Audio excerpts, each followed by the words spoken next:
గోయిందా గోయిందా. ఈరోజు చాలా బాధాకరమైన విషయం ఏమిరా అంటే, తిరుమలలో టీటీడీకి సంబంధించినటువంటి ఏదైతే అన్ని మతస్థులను తొలగిస్తామని మా చైర్మన్ బిఆర్ నాయుడు గారు అలాగే కూటమి ప్రభుత్వం తెలియజెప్పిందో, దానికి అన్ని మతస్థులను తొలగించడం అంటే పక్కన పెడితే దాని అధికారి ఒక అన్ని మతస్థుడు.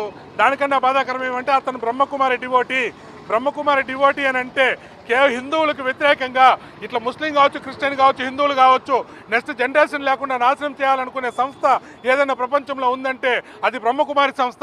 అలాంటి బ్రహ్మకుమారి సంస్థ డివోటీ అయినటువంటి మా టీటీడీ జేఈఓ వీరబ్రహ్మం గారిని తక్షణమే తొలగించాలని నేను ప్రభుత్వాన్ని వేడుకుంటున్నా.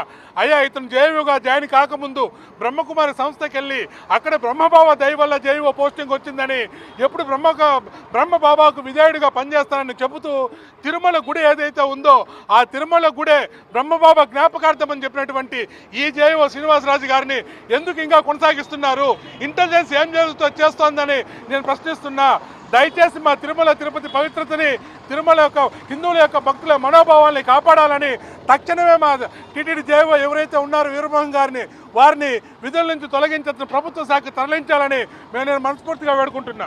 టీటీడీ జేఈఓ వీరబ్రహ్మంను, టీటీడీ జేఈఓ వీరుడు అన్ని మతస్థుడైనటువంటి వీరబ్రహ్మంను, బ్రహ్మకుమారి భక్తుడు అన్ని మతస్థుడైన టీటీడీ జేఈఓ వీరబ్రహ్మంను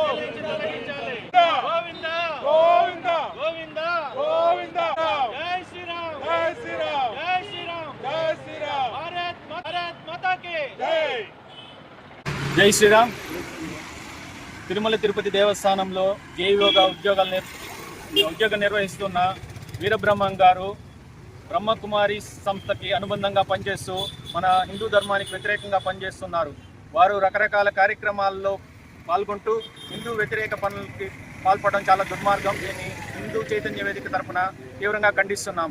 ఏదైతే వారు మన గోవిందరాజ స్వామి గుడికి సంబంధించిన తాపడం విషయంలో కానీ, అదేవిధంగా తిరుమల తిరుపతి దేవస్థానంకి సంబంధించిన కాలేజీలకు సెలవులు ఇవ్వకపోవడం కానీ, బ్రహ్మోత్సవాల సమయంలో ఇలాంటి కార్యక్రమాలు నిర్వహిస్తూ సనాతన ధర్మానికి విరుద్ధంగా ప్రవర్తిస్తున్నారు.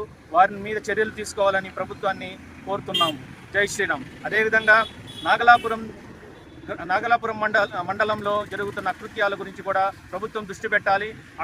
అక్కడ ఉన్న సర్వే నెంబర్ 969/45 సర్వే నెంబర్ 50 ఎకరాల 40 సెంట్ల భూమిని అన్యమతస్థులు, అదేవిధంగా గ్రామంలో ఉన్న రాజకీయవేత్తలు దాన్ని ఆక్రమిస్తుంటే టీటీడీ ఇంతవరకు చర్యలు తీసుకోకపోవడం చాలా శోచనీయం. దీని హిందూ చైతన్య వేదిక తరఫున ఖచ్చితంగా ఖండిస్తున్నాం.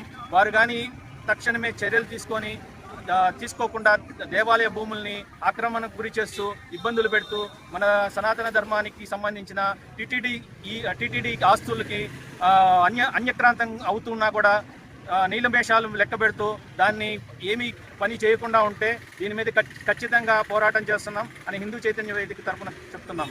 జై శ్రీరామ్.